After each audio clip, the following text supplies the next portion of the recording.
नमस्कार। आज हम हिंदी साहित्य जगत के प्रतिष्ठित साहित्यकार मन्नू भंडारी के बारे में चर्चा करेंगे। मन्नू भंडारी जी की जन्म 3 अप्रैल 1931 में 1931 में भानपुरा नामक ज़िले में हुआ। मध्य प्रदेश के भानपुरा नामक ज़िले में मन्नू जी की जो जन्म हुआ है और इनके पिता सुग संबत राय भी साहित्यकार थे, स्वतंत्र सेनानी थे। उसने पहले आदमी है जो Hindi English dictionary, English to Hindi और इंग्लिश टू मराठी शब्दकोश का निर्माण करने वाले पहला व्यक्ति है सुग संबत राय। पिता का नाम है सुग संबत राय। वो भी साहित्यकार थे, स्वतंत्रता सेनानी थे और इनकी जो माँ है अनूप कुंवरी। इन सभी जानकारी जो मन्नू जी खुद दिया है, उनका जो आत्मकथात्मक उपन्यास या आत्मकथा हमारे सामने है, वही आत्मकथा में एक कहानी एवपी नामक आत्मकथा में उसने खुद अपने जीवन परिचय दिया है।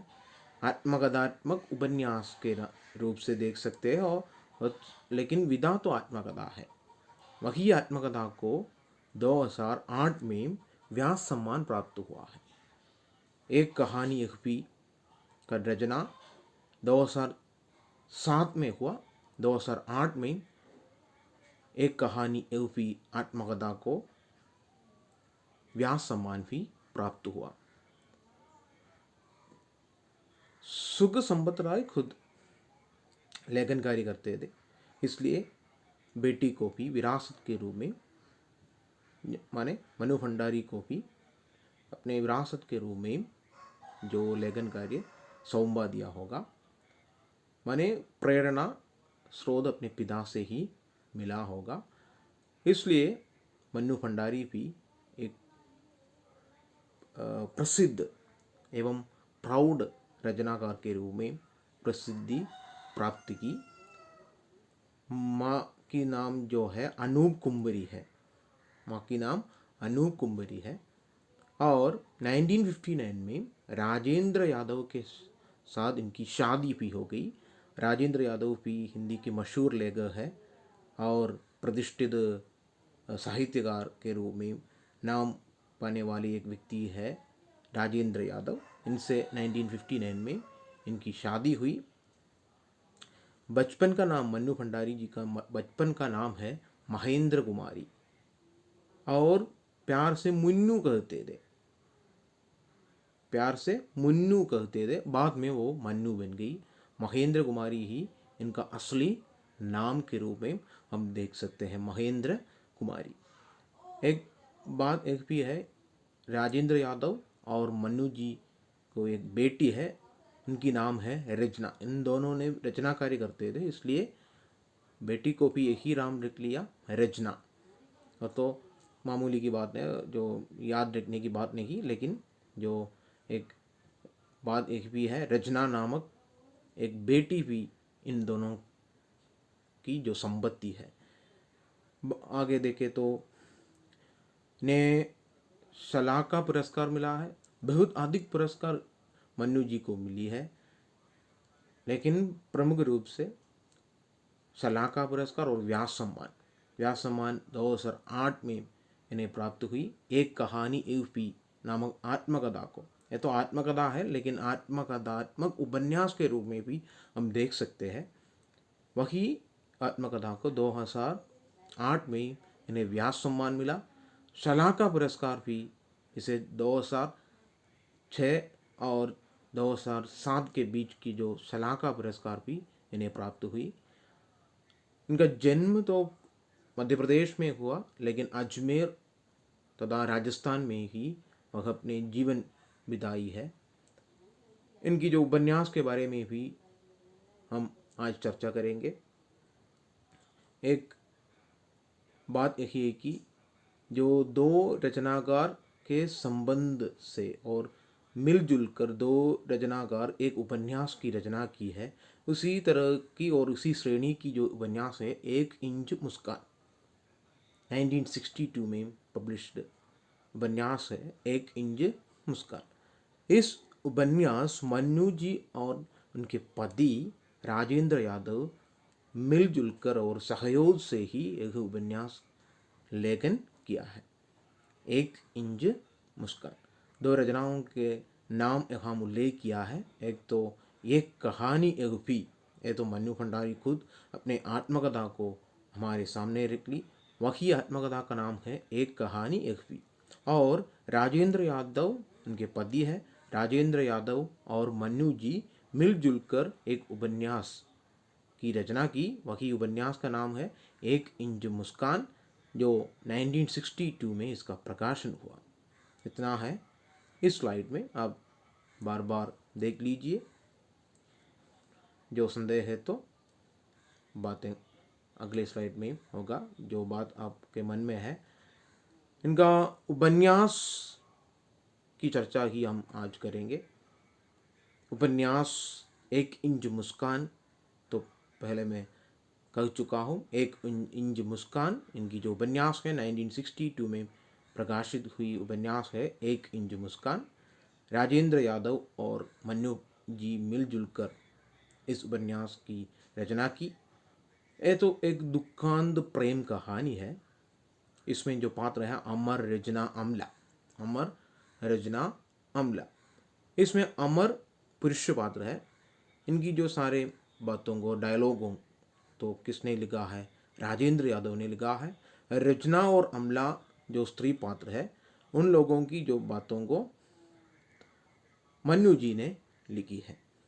इसलिए एक इंच मुस्कान दो साहित्यकारों की मिलजुले हुए और सहयोगी रचना है एक इंच मुस्कान। और इनकी जो प्रसिद्ध उपन्यास है आपका बंडी, आपका बंडी, इसका प्रकाशन वर्ष 1971 इसका प्रकाशन वर्ष है आपका बंडी। ये तो एक मनोवैज्ञानिक, यथार्थवादी मनोवैज्ञानिक उपन्यास है। बाल उपन्यास के रूप में भी हम देख सकते हैं। बालक के जीवन को केंद्र में रखे हुए रचे हुए उपन्यास है आपका बंडी। इसमें 10 साल के एक बालक के जीवन में होने वाले, उनके मन में होने वाले द्वंद्व, आत्मसंघर्ष, पीड़ा और जीवन में किस तरह की जीवन उसे बाल अवस्था में जीना पड़ा, उस तरह की जो एक कथा वस्तु से आगे बढ़ने वाली उपन्यास है आपका बंडी। इनका प्रमुख पात्र है अजय, शगुन, बंडी, बंडी तो केंद्र पात्र है, मीरा, डॉक्टर जोशी। अजय तो बंडी के पिता है, शगुन बंडी की माँ है। मीरा और जोशी, अजय बाद में तलाक शुदा होकर मीरा को शादी करती है और शगुन तलाक लेकर ഡോക്ടർ ജോഷി को शादी करते हैं. അപ്പം എന്താ ഇതൊരു ഒരു വളരെ 10 വയസ്സ് മാത്രം പ്രായമുള്ളൊരു ബാലകനെ കേന്ദ്ര കഥാപാത്രമാക്കി എഴുതിയ ഒരു ഉപന്യാസമാണ്. ഇതിൽ മനോവൈജ്ഞാനികതയുണ്ട്, യഥാർത്ഥവാദി ചേതനയുണ്ട്, പാരിവാരിക് വിഷയങ്ങളാണ് ഇതിൽ പറഞ്ഞിരിക്കുന്നത്. മനോവൈജ്ഞാനിക് എന്ന് വെച്ചാൽ ഒരു കുട്ടിയുടെ മനസ്സിൽ ഉണ്ടാകുന്ന അവൻ്റെ അനുഭവങ്ങൾ അവനെ എങ്ങനെയൊക്കെ മാറ്റിയെടുക്കുന്നു എന്ന്, അവൻ്റെ ദുഃഖങ്ങൾ എന്തെന്ന് പറയുന്നൊരു ഉപന്യാസമാണ് ആപ്കാ ബണ്ടി. വളരെ പ്രസിദ്ധമായിട്ടുള്ള ഉപന്യാസമാണ്. 1971 എഴുതിയതാണ് ആപ്കാ ബണ്ടി. ആ പേരിൽ തന്നെ ഉണ്ട് ആപ്കാ ബണ്ടി എന്ന് പറയുന്നത്. ആപ്കാ എന്ന് വെച്ചാൽ എന്താ, നിങ്ങളുടേത്, സ്വന്തം എന്നല്ല പറയുന്നത്, മറ്റുള്ളവരുടേതായിട്ടുള്ള ഒരു കുട്ടി. അവൻ്റെ പേര് ആപ്ക, നിങ്ങളുടെ വണ്ടി ആണ് എന്ന് രണ്ട് പേരും, അച്ഛനും അമ്മയും അങ്ങനെയാണ് കരുതുന്നത്. അതുകൊണ്ടായിരിക്കും ആ പേര് കൊടുക്കാൻ സാധ്യതയെന്ന് നമുക്ക് അനുമാനിക്കാം. ആപ്കാ ബണ്ടി, നിങ്ങളുടെ ബണ്ടി എന്നാണ് രണ്ടുപേരും പറയുന്നത്. അപ്പോൾ അജയ് ശകുൻ ദമ്പതികളുടെ മകനാണ് ബണ്ടി. अजय और शगुन दोनों के बीच जो विवाद होने के बाद तलाक की बात हो रही है. രണ്ടുപേരും പരസ്പരം പ്രശ്നങ്ങളാണ്. അതുകൊണ്ട് തന്നെ എന്താണ് ഡിവോഴ്സ് വാങ്ങാൻ അവർ വിചാരിച്ചിരിക്കുകയാണ്. അപ്പോൾ ശകുൻ ആണ് കോളേജ് പ്രിൻസിപ്പളാണ്, വീടിനടുത്ത് തന്നെയാണ് കോളേജ്. ശകുൻ്റെ കൂടെയാണ് ബണ്ടി ഇപ്പോൾ താമസിക്കുന്നത്. അങ്ങനെയാണ് കഹാനി തുടങ്ങുന്നത്. അപ്പോൾ അവിടെ ആ കഹാനി എന്ന് പറഞ്ഞാൽ എന്താണ്, ഉപന്യാസമാണ്. അതിൻ്റെ കഥാവസ്തു തുടങ്ങുന്നത് शगुन के വീട്ടിലാണ് ബണ്ടി താമസിക്കുന്നത്. शगुन कॉलेज प्रिंसिपल है, साथ साथ माँ भी है. बच्चे को अच्छी तरह पालन पोषण करती है. माँ के रूप में वो सर्वप्रथम अपनी कर्तव्यों को निभाने को चाहती है. बंडी भी अपनी माँ से इतना अधिक प्यार करते हैं. लेकिन कॉलेज प्रिंसिपल के जो वेशभूषा लगाने से वो बदल जाती है, क्योंकि कॉलेज में इतना अधिक काम करना है, टेंशन है. इसलिए उसी समय बंडी को घर पर ही रहकर वो कॉलेज जाती है. घर में फूफी है. फूफी ही बंडी को, फूफी വീട്ടിലുള്ള ജോലിക്കാരി പോലെ നിൽക്കുന്ന പെൺകുട്ടിയാണ് ഫൂഫി. ഫൂഫിയാണ് ബണ്ടിയെ നല്ലതുപോലെ നോക്കുകയും കാര്യങ്ങളെല്ലാം ചെയ്തു കൊടുക്കുകയും അവൻ്റെ ഇഷ്ടത്തിനനുസരിച്ച് നിൽക്കുകയും ചെയ്യുന്നത് ഫൂഫിയാണ്. അപ്പോൾ ഇതാണ് കഹാനി മുന്നോട്ട് പോകുന്നത്. T2 എൻ്റെ ഒരു കൂട്ടുകാരൻ്റെ പേരാണ്. അപ്പോൾ ബണ്ടി വളരെയധികം ആത്മസംഘർഷങ്ങളിലൂടെ കടന്നു പോകുന്നൊരു പയ്യനാണ്. കാരണം അവനറിയില്ല അച്ഛനും അമ്മയും വേർപിരിയാൻ പോവുകയാണെന്ന് അവനറിയില്ല. അങ്ങനെ അജയും ശകുനും ഡിവോഴ്സ് നേടുകയും എപ്പോഴും ശകുനിൻ്റെ കൂടെ വിവാഹാഭ്യർത്ഥന നടത്തിക്കൊണ്ടിരുന്ന ആളായിരുന്നു ഡോക്ടർ ജോഷി. കുറേ ആലോചനകൾക്ക് ശേഷം ഡോക്ടർ ജോഷിയുമായി ശകുൻ വിവാഹം കഴിക്കുന്നു. അപ്പം ഡോക്ടർ ജോഷിയുടെ വീട്ടിലേക്ക് ബണ്ടിയെ കൊണ്ടുപോകുന്നു. അവിടെയും 2 കുട്ടികളുണ്ട്. പക്ഷെ അവരോടൊന്നും അപ്പോൾ അവൻ്റെ അമ്മയുടെ സ്നേഹം അവന് നഷ്ടപ്പെട്ടുകൊണ്ടിരിക്കുകയാണ് എന്നവൻ തിരിച്ചറിയുന്നു. അജയ് മീര എന്ന് പറയുന്ന പെൺകുട്ടിയെ വിവാഹം കഴിക്കുന്നു. ഇടയ്ക്കിടയ്ക്ക് അജയ് എന്ത് ചെയ്യുന്നുണ്ട്, മകനെ ഒന്ന് കൂട്ടിക്കൊണ്ട് പോകും. അവിടെ ചെല്ലുമ്പോൾ അവൻ്റെ അമ്മ എന്ന് പറയുന്നത് മീരയാണെന്ന് അജയ് പറഞ്ഞു കൊടുക്കുന്നുണ്ട്. അങ്ങനെയുള്ള ഒരു കഥാവസ്തുവിൽ മുന്നോട്ട് പോകുന്നു. അവസാനം അവൻ ഇവിടെ എങ്ങും അഡ്ജസ്റ്റ് ചെയ്യാൻ പറ്റാതെ ഇവനെ ഹോസ്റ്റലിലേക്ക്, നിങ്ങളുടെ മകൻ ആപ്കാ ബണ്ടിക്കോ ഹോസ്റ്റൽ ഭേജന ഹോഗ, നിങ്ങളുടെ മകനെ ഹോസ്റ്റലിൽ അയക്കേണ്ടി വരും. കാരണം ഇവൻ ഈ 2 സ്ഥലത്തും കൃത്യമായും പൊരുത്തപ്പെട്ടു പോകാൻ പറ്റുന്നില്ല. അതുകൊണ്ട് അവനെ ഹോസ്റ്റലിലേക്ക് അയക്കുന്നിടത്ത് ആ ഉപന്യാസം അവിടെ തീരുകയാണ്. അതാണ് അതിൻ്റെ കഥാവസ്തു എന്ന് പറയുന്നത്. അപ്പോൾ യഥാർത്ഥവാദി ഉപന്യാസം ഇന്ന് നമ്മുടെ ജീവിതത്തിൽ കാണുന്ന കാഴ്ചകളാണ്. ബാലകക്ക് ജീവൻ സംബന്ധി ഉപന്യാസം, ബാലകനാണ് അതിനകത്ത് കേന്ദ്ര കഥാപാത്രം എന്ന് പറയുന്നത്. ബാലകയ്ക്ക് മനോവൈജ്ഞാനിക് സ്തർക്കോ പ്രകട് കിയാ ഹെ. ആ വളരെ കൊച്ചുകുട്ടിയായിട്ടുള്ള ബണ്ടിയുടെ മാനസിക സംഘർഷങ്ങൾ അതിൽ കാണാൻ കഴിയുന്നു. വഹി ഹെ आपका बंडी के बाद जो उपन्यास है महाफौज 1979 में उपन्यास के रूप में पहला प्रकाशन हुआ. बाद में इसका नाट्य रूपांतरण भी हुआ है. इसलिए आप देख सकते हैं महाफौज नाटक के रूप में भी आप देख सकते हैं, उपन्यास के रूप में. पहला तो इसका उपन्यासीकरण हुआ, माने महाफौज उपन्यास है. बाद में नाट्य रूपांतरण मन्नू जी खुद ही किया है. यह तो एक राजनीतिक उपन्यास है. मन्नू भंडारी द्वारा लिखित पहला राजनीतिक उपन्यास है महाफौज. इसमें वर्तमान समाज में प्रचलित सभी बातों को, प्रमुख बात यह है कि दलित जीवन के बारे में इसमें उल्लेख किया. विशेषण बिसु आया विशेषण नामक एक दलित युवक की हत्या से ही इस उपन्यास का आरंभ होता है. विशेषण तो पढ़ा लिखा है. अपनी जानकारी और अपने जो वैभव को दूसरों तक पहुंचने के लिए, जो बात उसे मालूम है वो सभी अन्य दलित जनों को भी अवगत करने के लिए कोशिश करने वाले एक अच्छे मानव है विशेषण. लेकिन उनकी हत्या होती है. അപ്പം വിശേഷറാണ് ഇതിൻ്റെ പ്രധാനപ്പെട്ട കഥാപാത്രം. പക്ഷേ അത് വിശേഷൻ്റെ മരണവുമായി ബന്ധപ്പെട്ടാണ് ഈ ഉപന്യാസത്തിൻ്റെ കഥാവസ്തു മുന്നോട്ട് പോകുന്നത്. അപ്പോൾ അതിൽ പ്രധാനപ്പെട്ട മറ്റുള്ള കഥാപാത്രങ്ങളാണ് ദാ സാഹബ്, മുഖ്യമന്ത്രിയാണ്, സുഗുൽ ബാബു, അപ്പാ സാഹേബ്, പാണ്ഡേജി, ജംന ബഹൻ, ദാസ് സാഹിബിൻ്റെ വൈഫായിട്ടുള്ള ആൾ, വേഗ സ്ത്രീയാണ് ജംന ബഹൻ. ജോറാവർ ഓർ സുഗുൽ ബാബു, പ്രതിപക്ഷ നേതാവ് അല്ലെങ്കിൽ കഴിഞ്ഞ മുഖ്യമന്ത്രിയാണ് സുഗുൽ ബാബു. ദാസ് സാഹിബ് ആണ് ഇപ്പോഴത്തെ മുഖ്യമന്ത്രി. ഇസ് ഉപന്യാസ് തോ വോട്ട് ബാങ്ക് ജോ രാജ്നീതി, വോട്ട് ബാങ്ക് എന്ന് പറയുന്ന രാജ്നീതിയെക്കുറിച്ച് ചർച്ച ചെയ്യുന്നു. ഇതിൽ ബിന്ദ എന്ന് പറയുന്ന ക്യാരക്ടറുണ്ട്, XP സക്സേന, IG സിൻഹ എന്ന് പറയുന്ന ക്യാരക്ടേഴ്സും ഇതിനകത്തുണ്ട്. ഇതിൽ പറയുന്നത് എന്ന് പറയുന്നത് ദളിത് ആയിട്ടുള്ള ബിസേസറിൻ്റെ ജീവിതത്തിൽ അദ്ദേഹം ദളിത് ഉന്നമനത്തിന് വേണ്ടി പ്രവർത്തിക്കുന്നു, ദളിത് വിഭാഗത്തിൻ്റെ ഉന്നമനത്തിന് വേണ്ടി പ്രവർത്തിക്കുന്നു. പക്ഷേ അത് ഇഷ്ടപ്പെടാതെ രാഷ്ട്രീയക്കാർ അദ്ദേഹത്തിനെ കൊല ചെയ്യുകയാണ്. അപ്പോൾ ആ കൊലപാതകവുമായി ബന്ധപ്പെട്ട് ഈ കൊലപാതകം നടത്തിയത് രണ്ട് കൂട്ടരും ഏറ്റെടുക്കുകയാണ്, പ്രതിപക്ഷവും ഭരണപക്ഷവും. ഇവർ രണ്ടുപേരും വോട്ട് ബാങ്കിന് വേണ്ടി ബിസേസറിൻ്റെ കുടുംബവുമായി ബന്ധപ്പെട്ടിട്ട് എന്ത് ചെയ്യുന്നു, ഇത് ഞങ്ങൾ പരിഹരിച്ചു തരാം എന്നൊക്കെ പറഞ്ഞ് മുന്നോട്ട് പോകുന്നു. പക്ഷേ യഥാർത്ഥത്തിൽ ഇദ്ദേഹത്തിൻ്റെ കൊലപാതകത്തിൻ്റെ സത്യാവസ്ഥ മുന്നോട്ട് കൊണ്ടുവരാൻ വേണ്ടി ഇദ്ദേഹത്തിൻ്റെ സുഹൃത്തായിട്ടുള്ള വിന്ദയാണ് മുന്നോട്ട് നിൽക്കുന്നത്. വിന്ദയെ സഹായിക്കുന്നതാണ് SP സക്സേന. പക്ഷേ അവസാനം എല്ലാവരുടെയും ഭ്രഷ്ടാചാരം, കുടിലത, ഇതൊക്കെ കാരണം വിന്ദയും സക്സേനയും പരാജയപ്പെടുകയാണ്.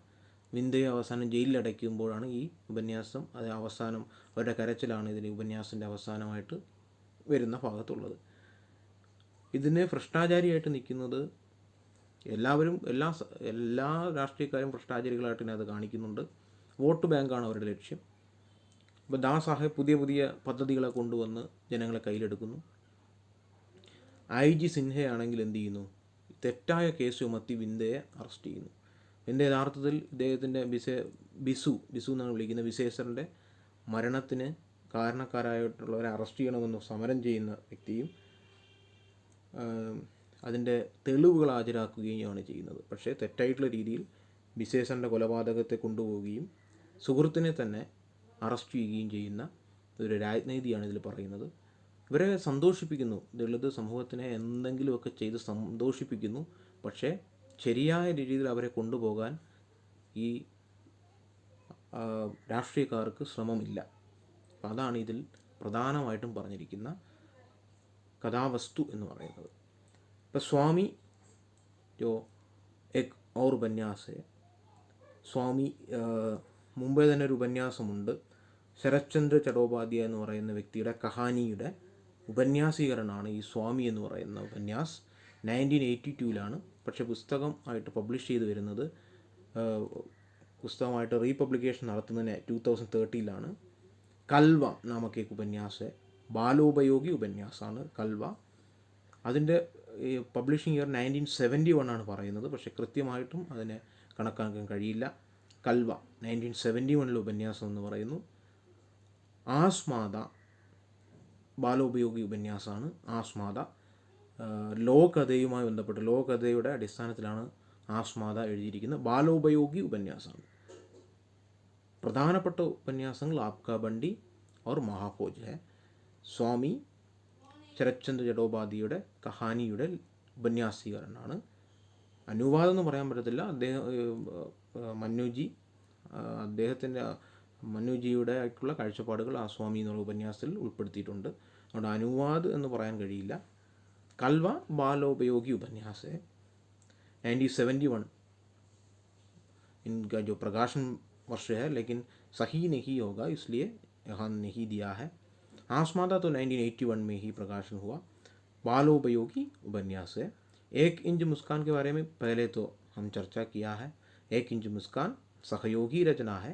1962 में इसका प्रकाशन हुआ. इसमें जो एक प्रेम कहानी है, ट्रायंगुलर प्रेम की जो चित्रण हुआ है, 3 പേര് ഒരേപോലെ സ്നേഹബന്ധത്തിൽ ഏർപ്പെടുന്നത്. അതായത് ഒരു നമ്മുടെ അമർ എന്ന് പറയുന്ന കേന്ദ്ര കഥാപാത്രത്തെ വെച്ചുകൊണ്ട് രചനയും അമലയും ഒരേപോലെ സ്നേഹിക്കുകയും അവസാനം ദുഃഖമയമായിട്ടുള്ള ഒരു എൻഡിങ് കാണിക്കുന്ന उपन्यासाണ് एक इंच मुस्कान. याद में रख लीजिए. आपका बंडी मन्नू भंडारी जी के प्रमुख उपन्यास है। बालक के जीवन को केंद्र में रखकर बाल मनोवैज्ञानिक रूप से लिखे गए उपन्यास के आपका बंडी। महाफौज दूसरा है, राजनीतिक दलित जीवन संघर्ष, वोट बैंक, भ्रष्टाचार, सभी बातों को आज हम किन किन रूप के राष्ट्रीयता और किन किन रूप के राजनीतिकता को देख सकते हैं, वही महाफौज में भी हुआ। इसका नाट्य रूपांतरण भी हुआ 1982 यानी 83 इनके जो समय में इसका नाट्य रूपांतरण हुआ। इसी उपन्यास को भी इसे 1980 के जो उत्तर प्रदेश साहित्य अकादमी सम्मान भी इसे प्राप्त हुआ। स्वामी 1982 में प्रकाशित उपन्यास है। शरत चंद्र चट्टोपाध्याय की जो कहानी है इसका उपन्यासीकरण यहाँ मिलता है। कलवा बाल साहित्य संबंधी उपन्यास है। आसमादा जो लोक कथा पर आधारित बाल उपयोगी उपन्यास है। एक इंजु मुस्कान सहयोगी रचना है। इतना ही है मन्नू भंडारी के उपन्यास जगत की जो चित्रण। बाद